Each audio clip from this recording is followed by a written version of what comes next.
Dan Trachtenberg, the director of Prey, shared some exciting updates about the Predator franchise back in June 2022.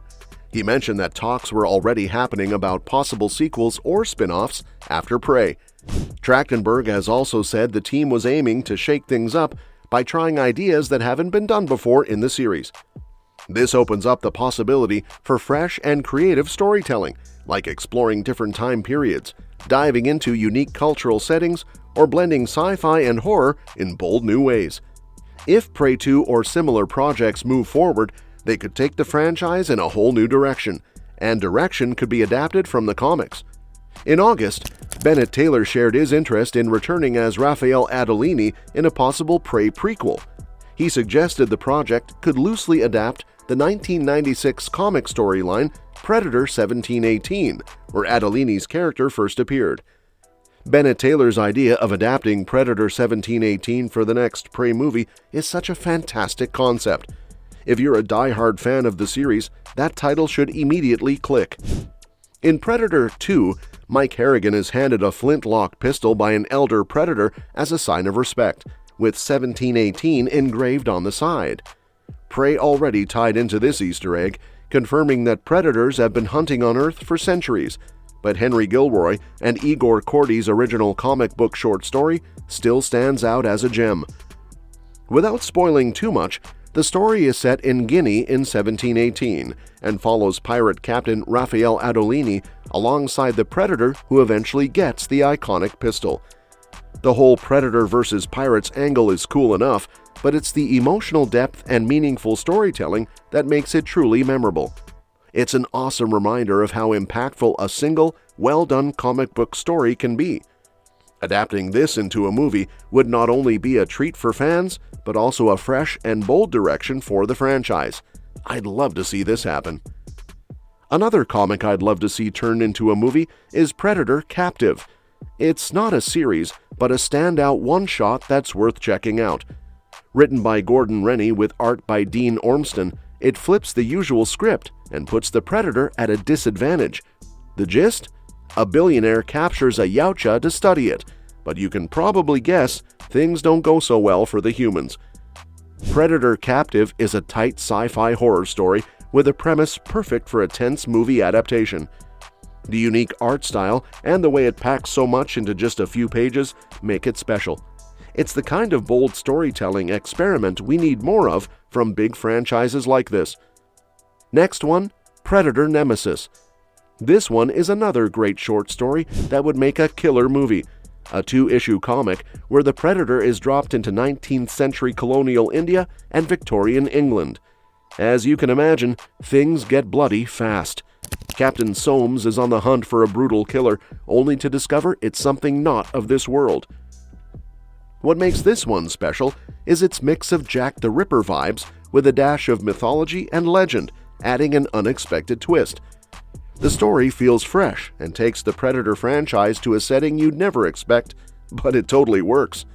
Plus, the narrative throws in a few surprises, so it doesn't play out the way you'd think.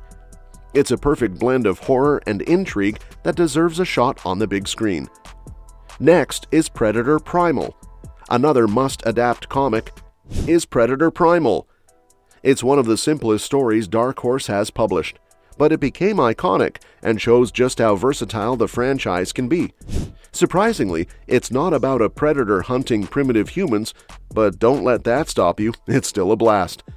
Written by Kevin J. Anderson, the story throws a predator into a showdown with a fierce mama grizzly bear, one of Earth's top predators, during hunting season in Alaska.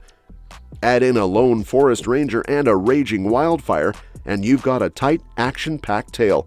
It's raw, intense, and delivers on the kind of explosive fun that makes Predator unforgettable. Next up is Predator Fire and Stone. From 2014 to 2015, Dark Horse pulled off an ambitious crossover event featuring 4 interconnected series: Predator, Alien, Prometheus, and AVP, all under the Fire and Stone banner. While it was another big Alien vs. Predator crossover with everything fans love, the inclusion of Prometheus's engineers brought fresh twists and expanded the lore in exciting ways. All 4 series are worth checking out, but Predator: Fire and Stone really stole the show, especially with its epic finale. By throwing a predator into battle with one of the mysterious engineers, the series took full advantage of the unpredictable and dangerous universe these comics have built. Next up is Aliens vs. Predator. The original Aliens vs. Predator 5-issue comic series kicked off a whole new bloody universe of crossover possibilities, blending 2 sci-fi horror icons in a way that still works perfectly today. It's a must-read for any fan of the 2 creatures, as it captures all the excitement and surprisingly smart world-building that came from merging these 2 franchises. The main character, Machiko Noguchi, quickly became a fan favorite and eventually an icon, going on to star in Aliens vs. Predator: War and 3 World War. The story was even considered for a movie adaptation years before Paul W.S. Anderson's take on the concept. Whether Disney and 20th Century Studios will revisit the crossover on the big screen remains to be seen, but hopefully they'll look at classic comics like this one, along with some of the awesome video games, for inspiration. Next one is Predator: Bad Blood. It started from a short story and introduced a simple yet impactful concept. There are bad predators and good ones. While even the good predators hunt humans for sport, what happens when some go rogue and start mindlessly killing? That's the central conflict in Bad Blood, which features a psychotic predator going on a rampage in New Jersey, only to be hunted down by another predator. The CIA gets involved, there's tons of carnage, and the showdown between the 2 aliens is intense. The idea of Bad Bloods quickly became a key part of Predator lore, influencing 2018's The Predator, which used a similar concept as the basis for its plot. Another one is Predator: Concrete Jungle. Originally just titled Predator, was Dark Horse's first dive into the franchise and remains, in our opinion, the best Predator comic series to date. At just 4 issues, it's perfectly paced, visually striking, and stays true to the original 1987 movie while expanding the universe in exciting ways, offering something different from the big screen sequels. Similar to how the early Aliens comics served as a sequel to Aliens, Concrete Jungle acts as a follow-up to the first Predator film. It stars Alan Dutch Schaefer, the hero from the original, now a cop facing off against a new predator in an urban setting. The comic was followed by 2 sequels, Predator: Cold War and Dark River, and it even inspired Predator 2's basic plot. Plus, it shares its name with the 2005 video game, although it was never fully adapted, something I'd love to see happen. Now that both Predator and Marvel are now under Disney, how about a crossover movie? They've already been doing a lot of crossovers in the comics, so it could totally work.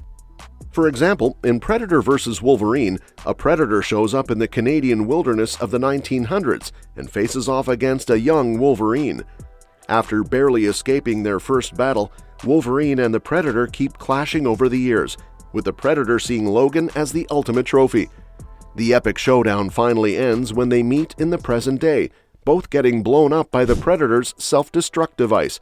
It's a fast-paced, action-packed series that ties the Predator into Wolverine's history in a really cool way. Then there's Black Panther vs. Predator, where a disgraced young Predator is cast out from his tribe and heads to Wakanda to prove himself. He and a group of Predators search for vibranium, but run into the Black Panther, T'Challa, and his forces. T'Challa defeats the outcast leader in a fight, but the Predators manage to escape, only for their ship to blow up after Princess Shuri sabotages it. The series dives into the Predator culture, with the young Predator trying to prove himself to his father. Well, that's it. Let me know what you think in the comments below. And don't forget to subscribe for more updates on this and other exciting upcoming movies. See you next time.